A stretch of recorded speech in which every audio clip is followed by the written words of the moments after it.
Hey everyone, and welcome back to the channel. Today, we are tackling one of the most common and annoying sounds your car can make. That high-pitched whining noise coming from the engine bay. You know the one I'm talking about. It often gets louder when you rev the engine and can make you feel like something is about to go seriously wrong. The good news is, it's usually not a catastrophic failure. More often than not, the culprit is something in your accessory belt system. So, grab your tools, and let's dive in and figure out how to diagnose it.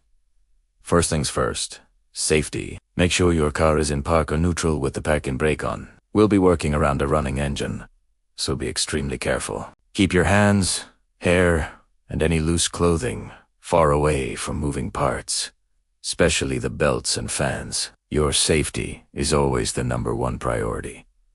Now, let's start listening. With the engine running, try to pinpoint where the noise is coming from. Does it seem to be on the left or right side of the engine? Up high or down low? A simple trick is to use a long screwdriver or a mechanic's stethoscope.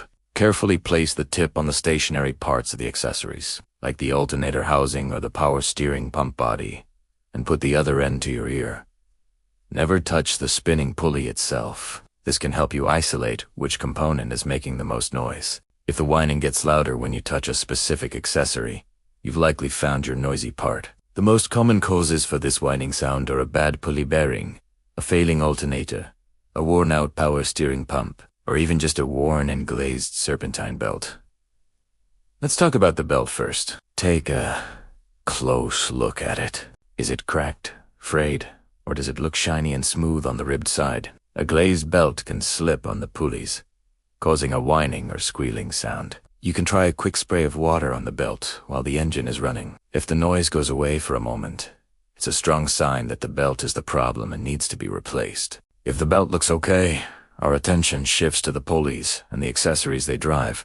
These are things like your alternator, power steering pump, water pump, and AC compressor. Each of these has a bearing inside its pulley that can wear out over time. When a bearing starts to fail, it creates that classic high-pitched whine. The stethoscope trick we talked about earlier is your best friend here. If the sound is loudest on the alternator, you probably have a failing alternator bearing. If it's loudest on the idler or tensioner pulley, it's time to replace that specific pulley.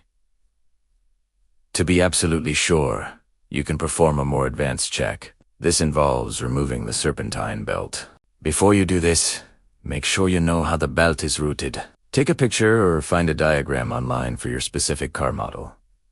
Once the belt is off, you can spin each pulley by hand. They should spin smoothly and silently. If you feel any roughness, grinding, or notice any wobble, you've found your bad pulley. The alternator should spin freely.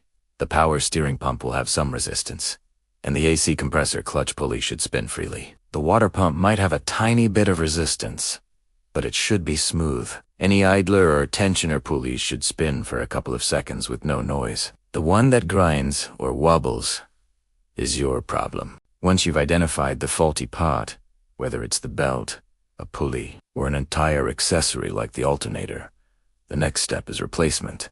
Replacing a serpentine belt or an idler pulley is often a straightforward job you can do at home with basic tools. Replacing an alternator or power steering pump can be a bit more involved, but it's definitely manageable for a determined diary. We have other videos on the channel that walk you through many of these specific repairs.